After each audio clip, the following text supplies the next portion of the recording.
बात करेंगे बेसिकली कैसे हम एक प्रिमिटिव डेटा टाइप की रेंज डिफाइन करते हैं। फॉर एग्ज़ाम्पल अगर हम बाइट का केस लेते हैं तो हम कैसे ये डिफ़ाइन करते हैं कि बाइट के अंदर सिर्फ -128 से लेके +127 तक की वैल्यूज़ ही आ सकती हैं। अगर हम देखें एक बाइट के अंदर टोटल 8 बिट्स होती हैं। 8 बिट्स में से एक बिट, क्योंकि बाइट एक साइन नंबर है, साइन नंबर का मीनिंग ये है कि टोटल बिट्स में से एक बिट जो कि जनरली लेफ्ट मोस्ट बिट होती है वो हम यूज़ करते हैं कि ये नंबर आइदर नेगेटिव है या पॉजिटिव है। तो अगर ये वैल्यू ज़ीरो होती है इसका मतलब है कि ये पर्टिकुलर नंबर जो है ये आपका एक पॉजिटिव नंबर है, और अगर साइन बिट के अंदर वैल्यू 1 होती है तो इसका मतलब है जो भी ये बिट पैटर्न में वैल्यूज़ पड़ी हैं ये आपका एक नेगेटिव नंबर है।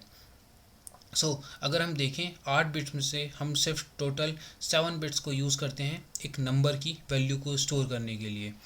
अगर हम कैलकुलेटर में इसकी वैल्यू को कंप्यूट करें 2, बेसिकली 2 हम इसीलिए ले रहे हैं क्योंकि कंप्यूटर में जो भी डेटा स्टोर होता है वो बाइनरी फॉर्मेट में होता है, और बाइनरी फॉर्मेट का फ़ायदा, बाइनरी फॉर्मेट में सिर्फ 2 ही नंबर होते हैं, 0 और 1।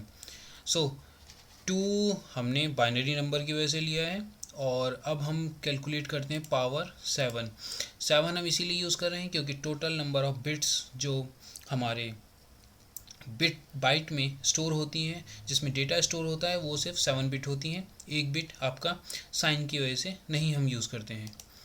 तो हमारे पास डेटा आया 128। यानी अगर हम नेगेटिव नंबर्स की बात करें या पॉजिटिव नंबर्स की बात करें, इसमें टोटल हम 128 नंबर्स स्टोर कर सकते हैं। हमारा निगेटिव तो क्लियर है बिकॉज -1 से लेके हम -128 तक हम नंबर रिप्रेजेंट कर रहे हैं। लेकिन अगर हम पॉजिटिव साइड में देखें तो हमारा नंबर 127 है, ना कि 128।